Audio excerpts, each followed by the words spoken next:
Bismillahirrahmanirrahim. Anfusina wa min sayyiati a'malina man yahdihillahu fala mudhillalah wa man yudlil fala hadiyalah. Wa asyhadu an la ilaha illallah wahdahu la syarikalah wa asyhadu anna Muhammadan abduhu wa rasuluh la nabiyya wa la rasula ba'dah. Allahumma salli wa sallim wa barik ala nabiyyina wa habibina Muhammadin wa ala alihi wa sahbihi wa man sara ala nahjihi ila yaumiddin, amma ba'd. Ikhwati fillah, a'azzani Allah wa iyyakum. Alhamdulillah bertemu kembali di Ruang TV dan juga para pemirsa semuanya yang disayangi dan dicintai oleh Allah Subhanahu wa taala. Alhamdulillah kita lanjutkan kembali kajian Sirah Nabawiyah yang kita ambil dari kitab Ar-Rahiq Al-Makhtum, dan insyaallah kita akan melanjutkan pembahasan peristiwa Al-Isra wal Mi'raj. Ini peristiwa Al-Isra wal Mi'raj li Rasulillah sallallahu alaihi wasallam. Cerita Isra dan Mi'raj ini sudah sering kita dengarkan, sebuah kejadian yang luar biasa, kejadian yang di luar akal manusia, dan ini menunjukkan kemukjizatan Rasulullah sallallahu alaihi wasallam. Isra itu artinya memperjalankan di malam hari. Mi'raj itu artinya naik, lalu Isra itu perjalanan Nabi. Allah Subhanahu wa taala memperjalankan nabinya dari Masjidil Haram yang ada di Mekah ke Masjidil Aqsa yang ada di Palestina di malam hari. Itu namanya Isra. Kemudian setelah Isra ada Mi'raj. Mi'raj itu adalah peristiwa Rasulullah dinaikkan oleh Allah Subhanahu wa taala dari Baitul Maqdis Palestina sampai ke Sidratul Muntaha. Peristiwa ini dikenal dengan peristiwa Al-Isra wal Mi'raj. Kapan Isra Mi'raj itu terjadi? Para ulama berselisih pendapat. Bahkan dalam kitab ini, kitab Ar-Rahiq Al-Makhtum, disebutkan ada enam pendapat. Ya, ada yang mengatakan tahun 5 setelah masa kenabian. Ada yang tahun ke-10, ada yang tahun 12, ada yang mengatakan tahun ke-13 setelah masa kenabian, macam-macam. Ya. Tetapi intinya Isra Mi'raj itu terjadi setelah wafatnya setelah wafatnya Khadijah binti Khuwailid, istri tercinta Rasulullah. Sedangkan Khadijah itu wafat pada tahun 10 masa kenabian. Jadi umurnya Nabi 50 tahun, diangkat jadi Nabi dan Rasul 10 tahun, wafatlah istri tercinta beliau. Nah, setelah wafatnya Khadijah, Allah Subhanahu wa taala memberi anugerah kepada Rasulullah berupa Isra dan Mi'raj ini. Jadi kurang lebih setelah 10 tahun kenabian atau sesudahnya. Nggak ada riwayat yang pasti dalam hal ini. Dan Isra Mi'raj ini bentuk hiburan yang Allah berikan kepada Rasulullah setelah terjadi peristiwa-peristiwa yang memilukan. Wafatnya paman Rasulullah Abu Talib yang senantiasa membela Nabi, dan juga wafatnya istri Rasulullah Khadijah binti Khuwailid yang selalu memberikan sakinah, mawaddah, wa rahmah, menjadi istri yang baik, teladan, sandaran, pendukung, seorang yang memberi motivasi ke Rasulullah. Ini diwafatkan oleh Allah. Setelah itu juga terjadi peristiwa Rasulullah dilempari batu ketika berdakwah di Taif. Peristiwa-peristiwa yang menyedihkan itu datang silih berganti. Setelah itulah Allah Subhanahu wa taala memberikan penghormatan, memberikan sebuah kemuliaan kepada Rasulullah dengan cara Allah mengisra dan mi'rajkan Rasulullah sallallahu alaihi wasallam. Isra adalah perjalanan malam hari dari Masjidil Haram sampai ke Masjidil Aqsa. Ditempuh beberapa waktu saja. Ini sangat mustahil itu. Zaman itu padahal. Allah Subhanahu wa taala berfirman dalam surat Al-Isra ayat yang pertama, Subhanalladzi asra bi 'abdihi lailan minal masjidil haram ilal masjidil aqsa alladzi barakna haulahu. Maha suci Allah yang telah menisrakan nabinya, memperjalankan nabinya di malam hari dari Masjidil Haram yang ada di Mekah sampai Masjidil Aqsa yang ada di Palestina. Ini Isra namanya. Kalau Mi'raj itu dari Baitul Maqdis, dari Palestina, ya, diangkat sampai ke Sidratul Muntaha. Nah, jadi ikhwatal iman, Al-Imam Ibnu Qayyim Al-Jauziyah rahimahullah menjelaskan bahwa Rasulullah itu diisrakan dan dimi'rajkan Allah dengan jasadnya. Tidak hanya ruh, tidak hanya melalui mimpi, tidak hanya dengan sukmanya saja. Akan tetapi Isra Mi'raj itu raga, jasad plus ruhnya Rasulullah Shallallahu Alaihi Wasallam. Dan inilah pendapat yang benar. Tidak hanya ruhnya, tidak hanya sukmanya saja, akan tetapi jiwa dan raganya, jasmaninya dan rohnya, dua-duanya. Kemudian raqiban alal buraq, Rasulullah naik buraq, kendaraan, ditemani malaikat Jibril. Kemudian turun di Baitul Maqdis di Palestina. Dan di Baitul Maqdis atau Masjidil Aqsa, Rasulullah SAW mengimami para anbiya. Jadi salah satu-satunya masjid yang pernah Rasulullah menjadi imam bagi seluruh para nabi cuma di Masjidil Aqsa saja. Jadi Rasulullah dari Mekah diisrakan ke Masjidil Aqsa di Palestina. Nah, di sana Rasulullah mengimami para nabi. Allah yang menguasakan hal itu. Tsumma urija bihi tilkal laila min Baitil Maqdis ila sama'id dunya. Kemudian Nabi diangkat oleh Allah, dinaikkan oleh Allah melalui dengan malaikat Jibril, berkendara buraq, dinaikkan ke langit tingkat pertama. Di langit tingkat pertama itu Rasulullah Shallallahu Alaihi Wasallam bertemu dengan Abul Bashar, bertemu dengan Adam alaihissalam. Jadi Rasulullah waktu naik ke atas di langit pertama, Rasulullah bertemu dengan Abul Bashar, bapaknya manusia, yaitu Adam alaihissalam. Kemudian ikhwatal iman, fasallama alaihi, maka Rasulullah mengucapkan salam kepada Adam, atau Adam yang mengucapkan salam kepada Rasul.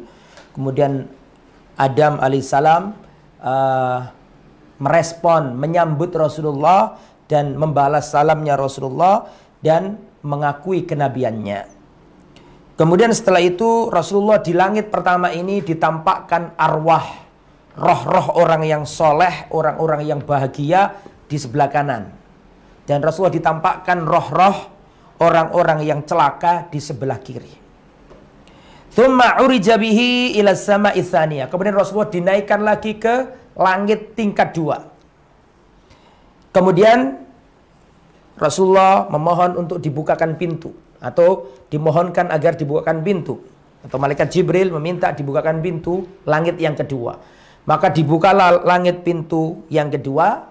Maka di langit tingkat 2 itu Rasulullah melihat Nabi Zakaria, dan Rasulullah juga melihat Nabi Isa alaihissalam. Zakaria wa Isa, mohon maaf, Nabi Yahya bin Zakaria dan Nabi Isa bin Maryam alaihi wassalatu wassalam.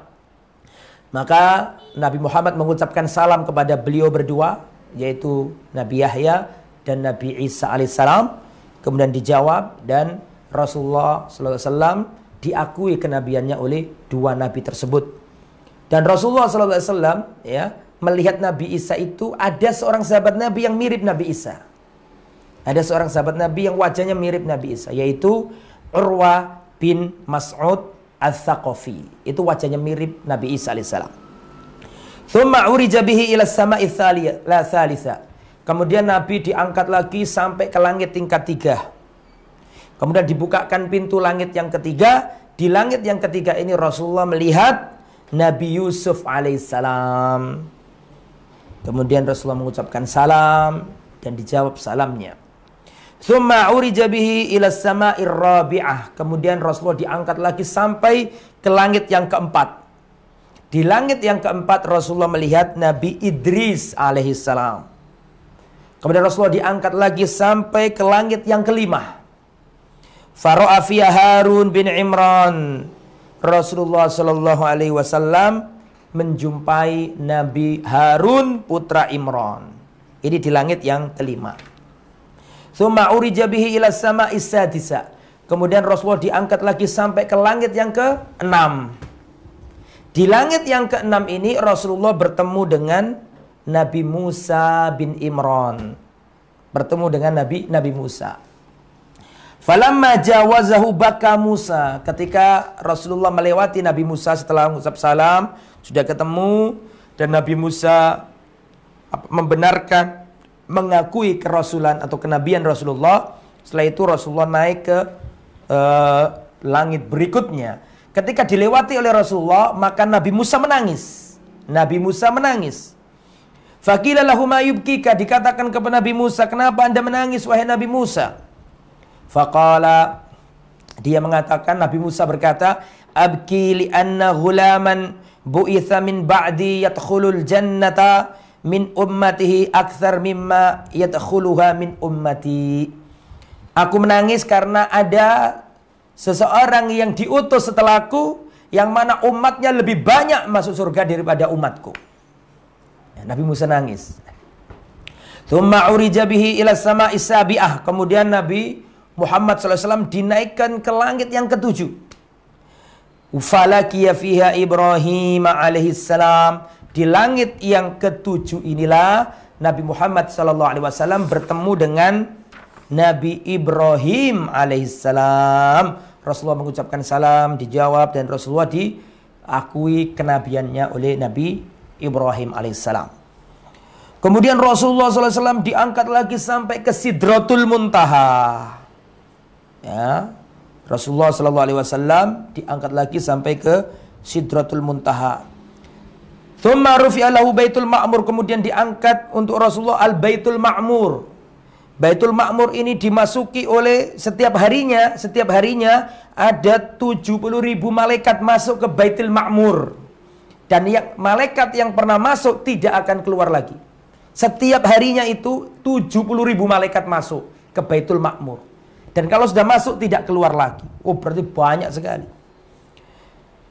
Kemudian tsumma adkhulul jannah, kata Rasulullah, kemudian aku masuk surga. Jadi surga itu ada di atas semua langit gitu. Perhatikan, setelah semua langit, dari langit awal, langit tingkat pertama sampai ke 7, Sidratul Muntaha tadi dikatakan, ini Rasulullah masuk ke surga. Fa idza fiha habailul lu'lu. Rasulullah melihat ya mutiara-mutiara. Wa idza turabuha al-misk. Dan tanahnya atau ya debu atau tanahnya surga itu al-misik, minyak kasturi, minyak misik. Artinya wangi sekali ya. Kemudian Rasulullah SAW dinaikkan lagi ya kepada siapa? Kepada Al-Jabbar, Allah Subhanahu wa taala. Lah, disitulah Rasulullah SAW mendapat titah untuk sholat 5 waktu. Fa'auha ila abdihi ma auha. Farafadu alaihi khamsina salatan. Akhirnya Rasulullah mendapatkan wahyu perintah melaksanakan sholat sebanyak 50 kali sehari semalam. Faraja'a hatta marra ala Musa. Kemudian setelah mendapatkan titah, dapat wahyu sholat 50 kali, maka turunlah Nabi Musa. Ditanya sama Nabi Musa, bima amara rabbaka, berapa sholat yang diperintahkan oleh Tuhanmu wahai Muhammad? Qal, Rasulullah menjawab, khamsina sholat, bi khamsina sholat, 50 sholat. Maka Nabi Musa mengatakan, inna ummataka la tutiqu dzalik. Muhammad, umatmu gak akan kuat, gak akan bisa. Kembalilah kepada Allah, minta keringanan kepada Allah. Akhirnya kembalilah Nabi Muhammad kepada Allah Subhanahu wa taala, minta diberi keringanan. Minta untuk diberi apa? Keringanan. Akhirnya terus minta keringanan, datang lagi ke Musa, oh kurang, umatmu nggak akan kuat. Sampai akhirnya lima kali sholat dalam sehari semalam. Setelah itu pulang balik lagi ketemu Nabi Musa. Kata Nabi Musa, kembalilah wahai Muhammad, umatmu nggak akan kuat dengan 5 kali itu. Maka Nabi mengatakan, ya, qad istahyaitu min Rabbi, aku malu kepada Allah kalau sudah 5 saya tawar lagi. Saya malu sama Allah. Walakin arda wa aslam. Aku sudah ridho dengan 5 ini dan aku sudah berserah diri dengan 5 ini. Nah, itulah sejarahnya akhirnya sholat menjadi 5 waktu. Tetapi sholat 5 waktu ini, satu sholat Allah lipat gandakan jadi 10 sholat. Ya. Kemudian ikhwatal iman, jadi kalau 5 kali 10 hasilnya sama. Saking luasnya rahmat Allah, satu sholat dikalikan 10. Berarti ujung-ujungnya berapa? Ya tetap 50 juga.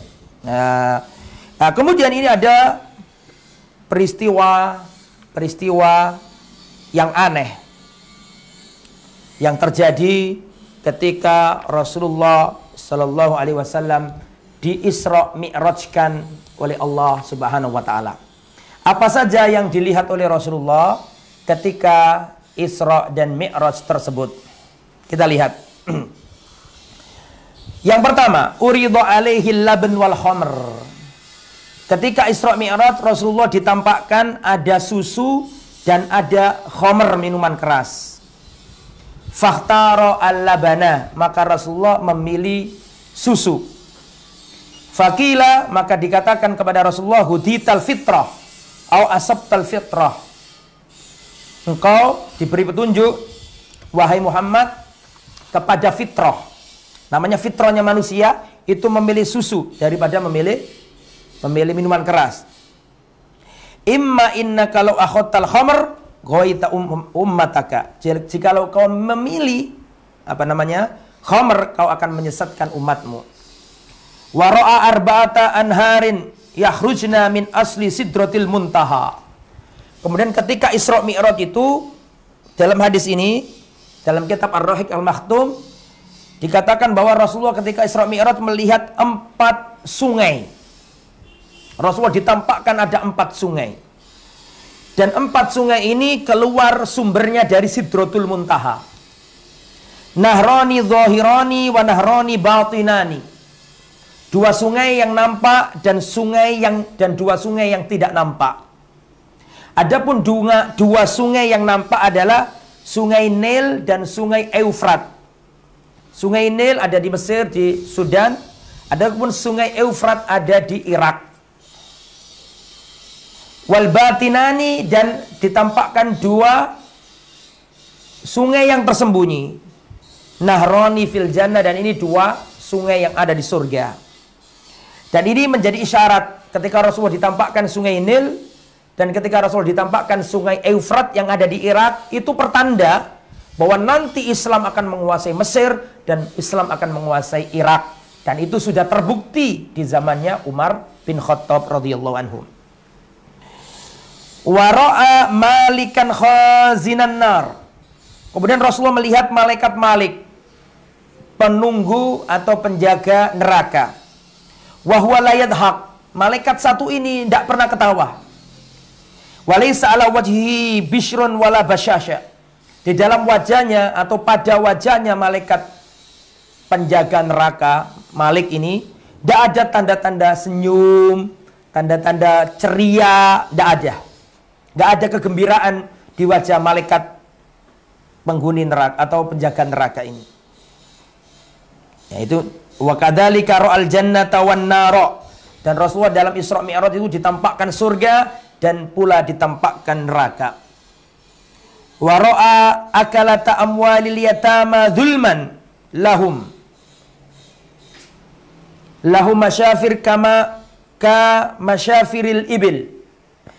Kemudian Rasulullah ditampakkan ketika Isra Mi'raj itu orang-orang yang makan hartanya anak yatim.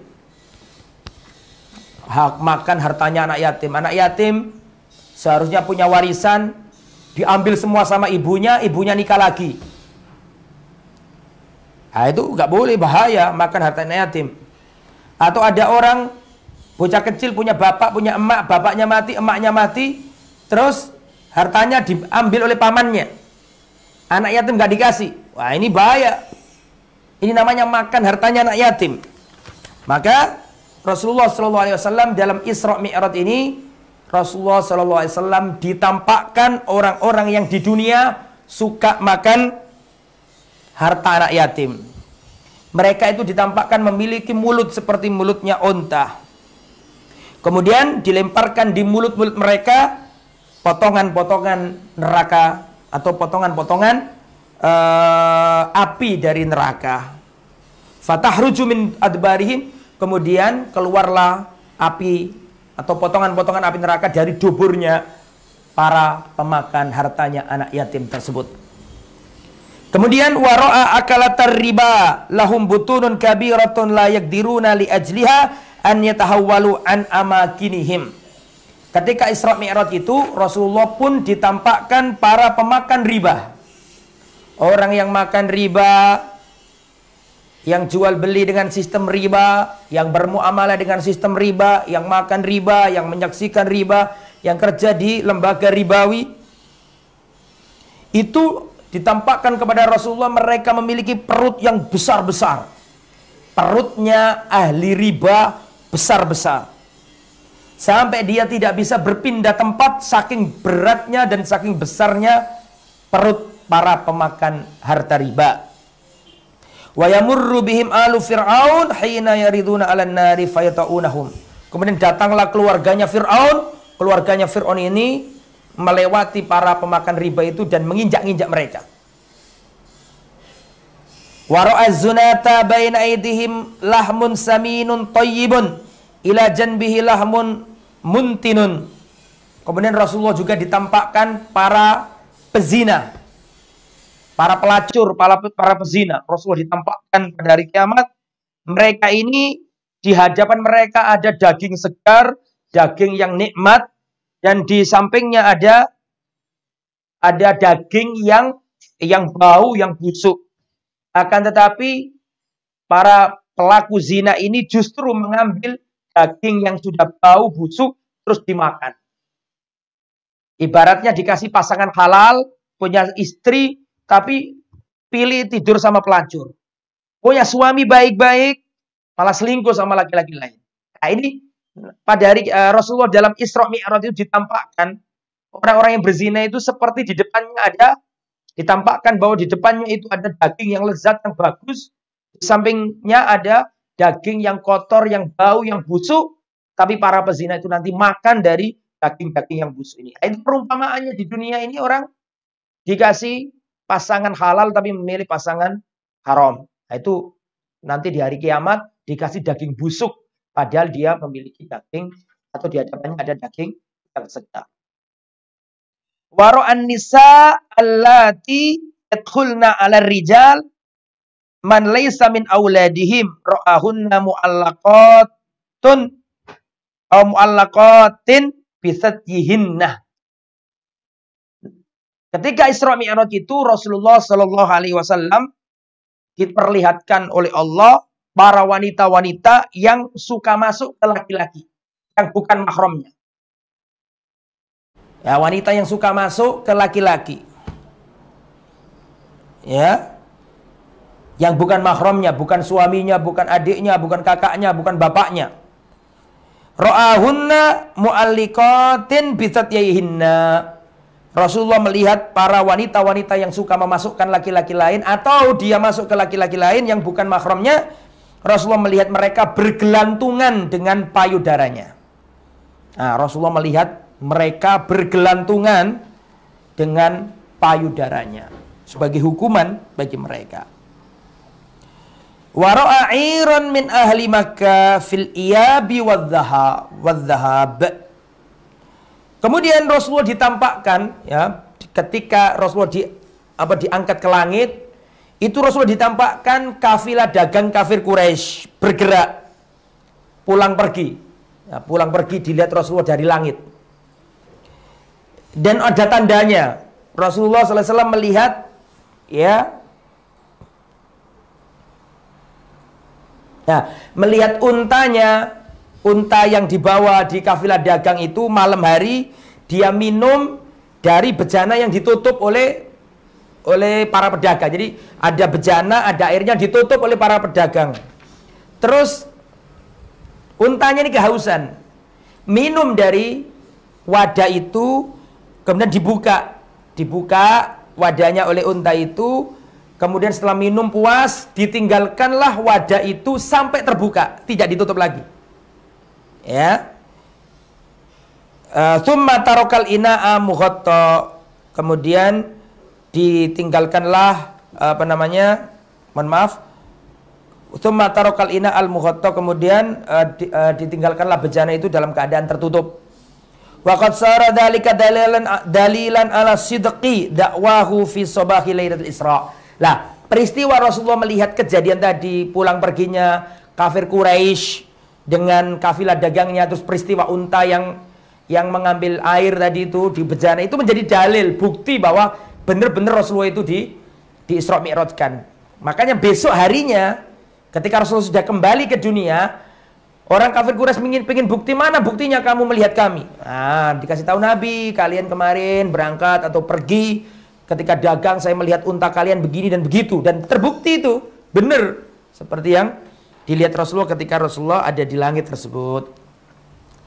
Nah, ikhwatul iman, ketika Rasulullah selesai Isra Mi'raj, Rasulullah dikembalikan ke Mekah, maka pagi harinya Rasulullah menyampaikan ini kepada orang-orang yang Islam, bahwa tadi malam aku diisrakan, diperjalankan malam hari dari Masjidil Haram sampai ke Masjidil Aqsa.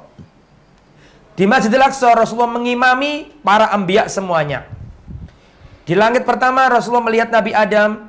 Di langit yang kedua Rasulullah Shallallahu Alaihi Wasallam melihat Nabi Yahya bin Zakaria dan Nabi Isa alaihissalam. Di langit yang ketiga Rasulullah melihat Nabi Yusuf. Langit yang keempat Rasulullah Sallallahu Alaihi Wasallam melihat Nabi Idris. Yang kelima Rasulullah melihat Nabi Harun. Yang keenam Rasulullah melihat Nabi Musa. Yang ketujuh Rasulullah melihat Nabi Ibrahim alaihissalam. Kemudian diceritakan semua, Rasulullah melihat Sidratul Muntaha, Rasulullah melihat peristiwa-peristiwa aneh, dikabarkan kepada kafir Quraisy. Kafir Quraisy nggak percaya. Ya, dan mereka kesempatan menjadikan ini sebagai bahan ejekan. Dan orang kafir Quraisy menyebarkan berita ini, dianggap Muhammad itu gila Sallallahu Alaihi Wasallam. Dan mereka mengatakan, hei orang-orang Islam, lihat nih temanmu, nabimu mengaku berangkat malam hari dari Masjidil Haram sampai ke Masjidil Aqsa. Apa mungkin? Apa kalian percaya? Dan dari Masjidil Aqsa dinaikkan ke Sidratul Muntaha, naik buruk ditemani malaikat Jibril. Apakah kalian percaya? Apa enggak khoyal dah Muhammad ini? Apa enggak gila tadi dia ini? Waras tadi dia ini? Kok aneh, nyeleneh? Maka orang-orang kafir menjadikan ini bahan untuk mengejek, menghina Rasulullah Sallallahu Alaihi Wasallam. Maka mereka mendatangi Abu Bakar dengan pede. Wah, ini pasti Abu Bakar ini akan meninggalkan Muhammad karena Muhammad sudah kebablasan, aneh-aneh, nyeleneh, gak masuk akal. Maka mereka mendatangi Abu Bakar. Ya Abu Bakar, ya Ibnu Abi Quhafa, bagaimana saudaramu ini? Dia mengaku diterbangkan dari Masjidil Haram ke Masjidil Aqsa cuma beberapa jam saja, atau cuma sewaktu saja, beberapa waktu saja, singkat. Padahal kami ini kalau mau dagang ke Syam sampai berhari-hari. Apa benar Muhammad ini dijalankan dari Masjidil Haram sampai Masjidil Aqsa cuma membutuhkan beberapa waktu saja? Terus katanya dia dinaikkan ke Sidratul Muntaha ketemu para nabi. Apa kalian percaya? Apakah kamu percaya, wahai Abu Bakar? Orang gila seperti ini kalian ikuti. Maka mendengarkan apa yang didengarkan dari kafir Quraisy tersebut, Abu Bakar mengatakan, wallahi kalau memang benar yang menceritakan itu Muhammad, maka aku percaya. Jangankan kayak gitu, lebih dari itu pun Abu Bakar akan percaya. Makanya ternyata kafir Quraisy terheran-heran loh, peristiwa seperti ini kok ternyata Abu Bakar pun percaya gitu loh. Makanya semenjak itu Abu Bakar dijuluki Abu Bakar As-Siddiq. Orang yang benar-benar Ini membenarkan, percaya dengan Rasulullah SAW. Makanya Abu Bakar itu seandainya ditimbang imannya Abu Bakar dengan imannya seluruh manusia di jagat raya ini, niscaya imannya Abu Bakar ini lebih berat daripada seluruh umatnya Nabi Muhammad SAW. Bahkan dalam sebuah hadis Rasulullah pernah berkata, aku pernah ditampakkan timbangan. Kemudian aku dalam mimpiku aku melihat seakan-akan aku ditimbang. Aku ditaruh di salah satu sisi timbangan dan seluruh umatku ditaruh di sisi timbangan yang lain. Kemudian ditimbang antara diriku dan umatku, maka aku menjumpai aku lebih berat dari seluruh umatku. Kemudian kata Rasulullah, setelah itu aku melihat didatangkan Abu Bakar As-Siddiq ditimbang dengan umatku. Maka aku melihat Abu Bakar As-Siddiq lebih berat daripada seluruh umatku. Berarti siapa? Di situ ada Umar, ada Utsman, ada Ali. Kalau ditimbang sama Abu Bakar, tetap Abu Bakar yang lebih berat. Kemudian kata Nabi, kemudian didatangkan Umar bin Khattab dan ditimbang dengan seluruh umatku, maka aku melihat Umar lebih berat dari umatku. Kemudian setelah itu kata Rasulullah SAW, kemudian didatangkan Utsman bin Affan ditimbang dengan umatku, maka kata Rasulullah, Utsman bin Affan lebih berat dari umatku. Setelah itu kata Nabi, kemudian timbangan itu diangkat ke langit. Maka para sahabat berkata, ya Rasulullah, bagaimana dengan kami? Kan belum ditimbang tadi. Yang ditimbang cuma Abu Bakar, Umar, Utsman. Sampai 3 tok, dengan Rasulullah 4, terus timbangannya diangkat ke langit. Maka para sahabat mengatakan, ya Rasulullah, bagaimana dengan kami? Belum ditimbang dalam kisah itu ya Rasulullah. Kata Rasulullah, antum kaifa ja'altum anfusakum. Kalian itu sesuai dengan amal-amal kalian. Gak bisa dianalogikan, gak bisa dikiaskan, gak bisa disamakan dengan Abu Bakar, Umar, dan Utsman bin Affan radhiyallahu anhum ajma'in. Nah itu ya. Nah, kemudian ikhwatal iman rahimani, maka semenjak itulah Abu Bakar As-Siddiq dijuluki As-Siddiq, orang yang membenarkan, ya, yang benar-benar 100% mempercayai apa yang disampaikan Rasulullah SAW. Nah ini sampai di sini cerita tentang peristiwa Isra dan Mi'raj ini. Nah, sebelum saya tutup dan nanti kita akan tanya jawab, kita akan mengambil pelajaran-pelajaran penting dulu dari kisah Isra Mi'raj ini. Pelajaran pertama dari Isra Mi'raj ini, yang pertama bahwa Isra Mi'raj itu bukti kemukjizatan Rasulullah Sallallahu Alaihi Wasallam. Itu pelajaran pertama. Jadi mukjizat itu adalah untuk membuat lawan itu lemah untuk menandinginya. Itu nggak ada zaman itu orang bisa terbang ke langit kayak gitu. Jadi Rasulullah bisa dengan izin Allah Subhanahu Wa Taala. Pelajaran yang kedua, ini menunjukkan peristiwa Isra Mi'raj menunjukkan bahwa Rasulullah adalah Rasul terbaik. Rasulullah adalah imam dari para Rasul. Mana dalilnya? Dalilnya adalah dalam kisah Isra Mi'raj ini disampaikan bahwa Rasulullah mengimami seluruh para nabi di Baitul Maqdis. Ini dalil bahwa Rasulullah adalah Rasul terbaik. Jadi gini ya. Ini pelajaran nomor 2. Tingkatan itu manusia. Dari manusia yang banyak difilter menjadi orang Islam. Menjadi orang Islam. Orang Islam itu difilter lagi menjadi orang Islam yang benar-benar soleh. Ya, difilter lagi menjadi para walinya Allah. Para kekasih Allah. Wali kan ya yang dekat, yang dicintai Allah. Orang yang menjadi walinya Allah, yang dikasihi Allah. Di antara wali-wali ini diperes lagi, difilter menjadi para nabi. Para nabi yang banyak jumlahnya, tidak hanya 25 nabi itu banyak. Cuma ada yang Allah ceritakan, ada yang tidak Allah ceritakan. Dari nabi yang banyak ini difilter lagi menjadi para rasul. Dari para rasul yang banyak ini Allah peres lagi, Allah filter lagi menjadi menjadi ulul azmi. Ulul azmi siapa aja? Ulul azmi Nabi Nuh, Nabi Ibrahim, Nabi Musa, Nabi Isa, Nabi Muhammad salawatullah alaihim ajmain. Nah, itu ulul azmi. Dari ulul azmi diperes lagi cuma ada dua. Kekasih Allah, Khalilur Rahman. Dua orang, Nabi Ibrahim dan Nabi Muhammad sallallahu alaihi wasallam. Dari dua ini diperes lagi menjadi satu. Itu asy-syafa'ah. Itulah Rasulullah, maqama mahmuda. Makanya kalau ada adzan kan, ya, kita disuruh berdoa, Allahumma rabb hadhihi da'watit tammah was salatil qa'imah ati Muhammadanil wasilata wal fadilah wab'atsu maqamam mahmuda. Al-wasilah, kedudukan al-wasilah asy-syafa'ah yang tertinggi itu dimiliki Rasulullah. Sehingga pelajaran yang nomor 2 ini dari Isra Mi'raj ini menunjukkan bahwa Rasulullah adalah Rasul terbaik, Rasul yang paling mulia di sisi Allah. Oke.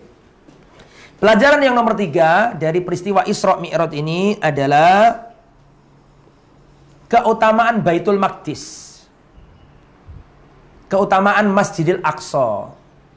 Adalah alhamdulillah kami di Al-Madinah Mutiara Sunnah, ya, kebetulan Ruang TV ini juga medianya Al-Madinah Mutiara Sunnah, ya, punya program untuk ke Masjidil Aqsa. Tapi ini karena pandemi mungkin masih terhalang, tapi insya Allah biasanya kalau normal mengadakan ke sana. Nah, kembali ke materi. Di antara keutamaan, di antara poin atau pelajaran dari Isra Mi'raj adalah pelajaran nomor 3, menunjukkan keutamaan Baitul Maqdis. Karena Baitul Maqdis itu dipilih oleh Allah agar Nabi Muhammad bertemu dengan seluruh para nabi, berkumpul di sana, dan Rasulullah ngimami para nabi di sana. Ini keistimewaan Baitul Maqdis, Masjidil Aqsa, yang tidak dimiliki Masjidil Haram, tidak dimiliki Masjid Nabawi. Bahwa di Masjidil Aqsa dulu para nabi bertemu di sana. Oke. Kemudian pelajaran nomor 4, bahwa Rasulullah SAW melihat para nabi di setiap langit. Tadi saya terangkan, di langit pertama ketemu Nabi Adam, langit kedua Nabi Isa, Yesus, kemudian yang ketiga Nabi Yusuf, keempat Nabi Idris, kelima Nabi Harun, keenam Nabi Musa, dan ketujuh Nabi Ibrahim alaihissalam. Ini pelajaran yang keempat, ya, Rasulullah bertemu dengan para anbiya di setiap di setiap langit. Pelajaran kelima, Allah fis sama, Allah itu ada di atas langit. Allah itu ada di atas langit. Jadi Isra Mi'raj ini adalah pelajaran yang bisa kita ambil bahwa Allah itu ada di atas langit. Makanya Nabi Muhammad diangkat kepada Allah untuk menerima syariat sholat. Untuk menerima syariat sholat. Ini pelajaran yang nomor 5, bahwa Allah itu di atas langit. Ar-Rahmanu 'alal arsy istawa. Allah itu ada di atas di atas arsy Allah Subhanahu wa taala. Allah itu bersemayam di atas arsy. Kaifiahnya Allah yang tahu. Nggak boleh kita bagaimanakan. Oke, ikhwatal iman. Itu pelajaran nomor 5. Allah di atas. Pelajaran nomor 6 adalah keutamaan sholat. Sholat adalah satu-satunya syariat yang Nabi dipanggil Allah. Kalau yang zakat, yang lain kan langsung turunkan syariat. Ini enggak. Kalau sholat ini Nabi yang dinaikkan ke atas untuk menerima kewajiban sholat. Saking agungnya sholat. Sampai-sampai untuk memberikan syariat ini, Allah langsung mengangkat nabinya ke atas langit. Ini berbeda dengan syariat-syariat yang lain. Makanya sholat itu berbahaya kalau ditinggalkan. Ya, al-ahdul ladzi bainana wa bainahum as-shalah faman tarakaha faqad kafar. Yang membedakan kita dengan orang kafir itu salat. Faman tarakaha faqad kafar. Siapa yang meninggalkan salat maka dia kafir. Rawahu al-Imam Ahmad bin Hanbal rahimahullah. Saking pentingnya salat sampai Nabi diangkat. Ini pelajaran nomor berapa tadi? 5 apa 6 tadi? 6 ya? 5. Sekarang 6. Pelajaran yang nomor 6, ikhwatal iman yang dirahmati oleh Allah. Nomor 6 ini bahwa Rasulullah SAW diperlihatkan beberapa hal dalam Isra Mi'raj. Rasulullah diperlihatkan susu, khamr, ada 4 sungai tadi ya sudah kita jelaskan di awal. Dan Rasulullah juga diperlihatkan malaikat penjaga neraka.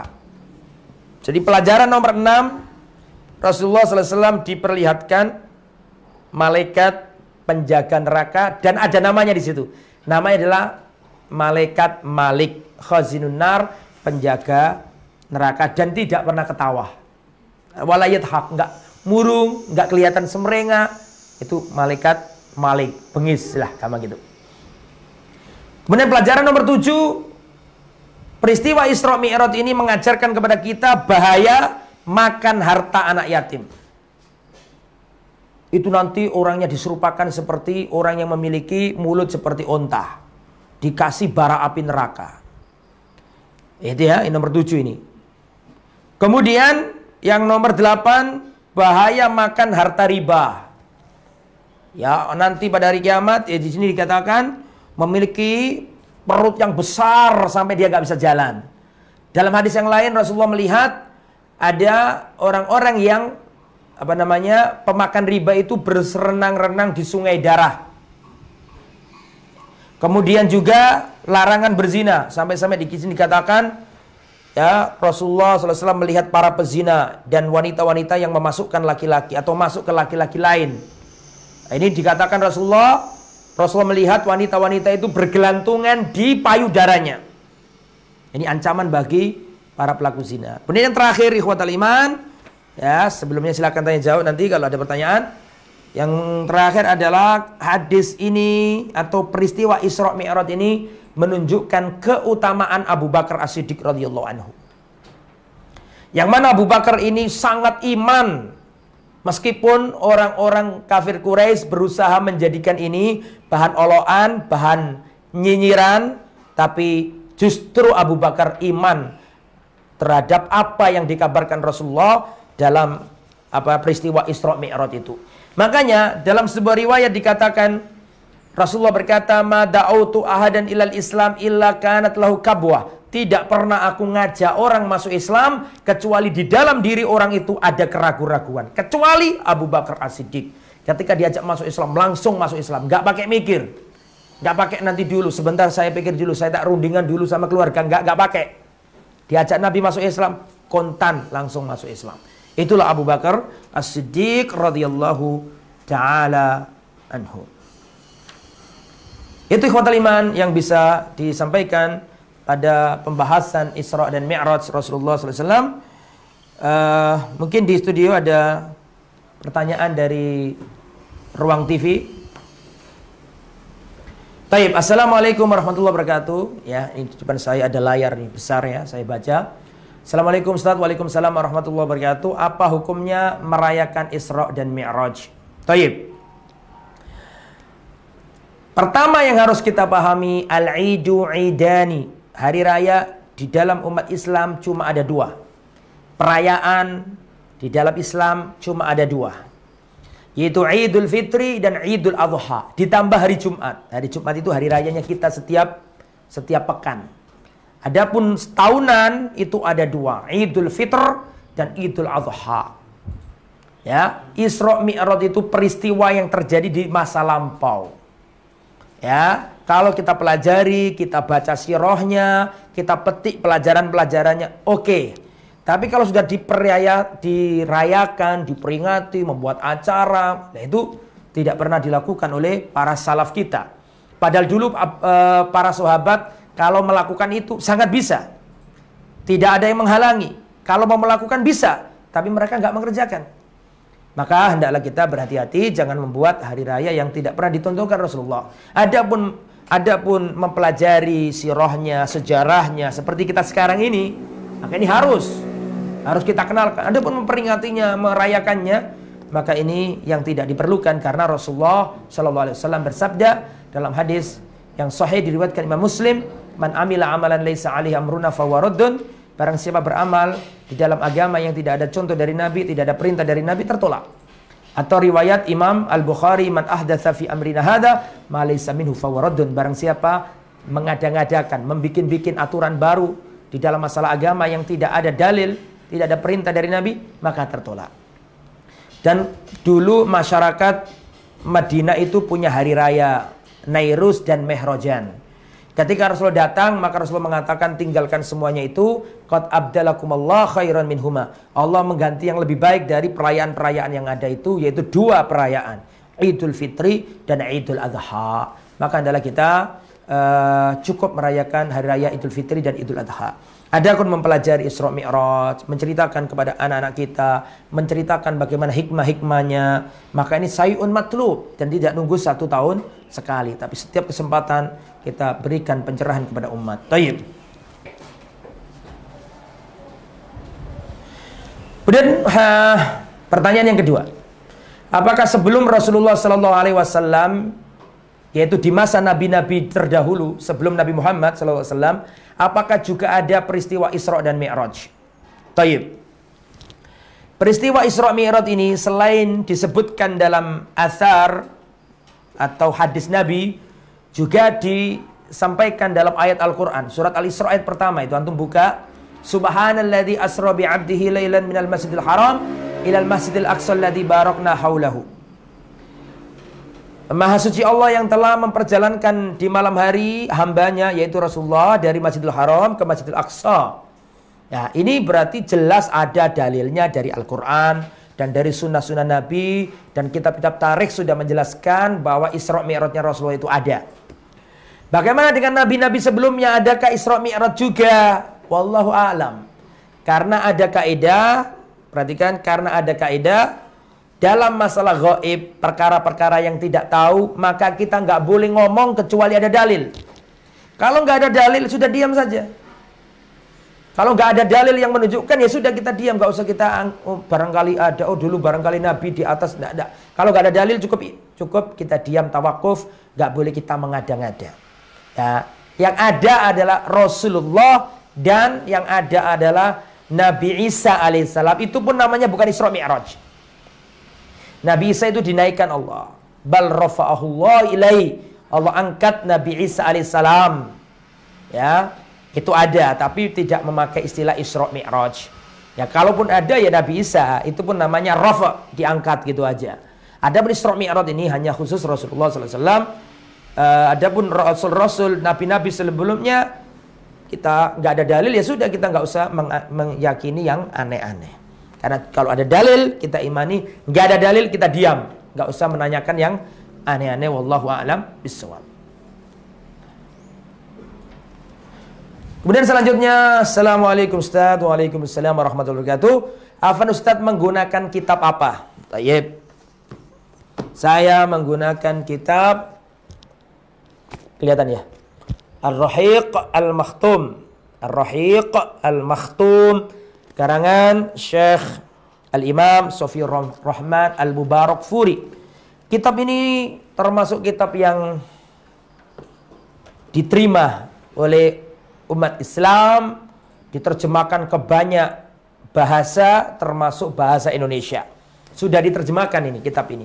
Dalam bahasa Indonesia banyak cetakan, banyak penerbit yang menerbitkan. Cuma saya bawa yang aslinya, yang bahasa Arab. Kitab ini bagus, secara perurutan bagus, cuma ada kekurangannya.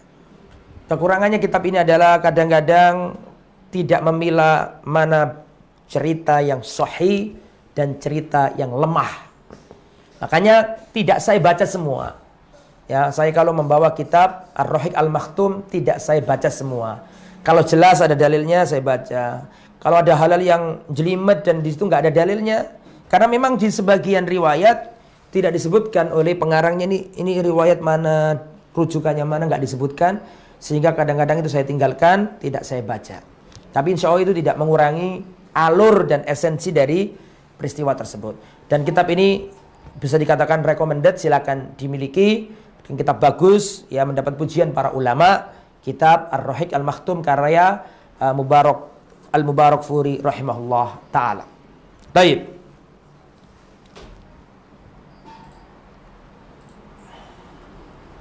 Ada lagi Mas Salif atau Mas RMI? Sambun. Tayyib ikhwatal iman, sampai di sini terima kasih para penanya. dan juga kru yang bertugas di Ruang TV Muslim Indonesia dan juga FFO. Jazakumullah khair ala husni musyarakatikum, dan semoga Allah Subhanahu wa taala memberi kita keistiqomahan. Jazakumullah khair. Subhanakallahumma wa bihamdika asyhadu an la ilaha illa anta astaghfiruka wa atubu ilaik. Wassallallahu ala nabiyyina Muhammad wa ala alihi wa sahbihi ajmain. Walhamdulillahirabbil alamin. Wassalamualaikum warahmatullahi wabarakatuh.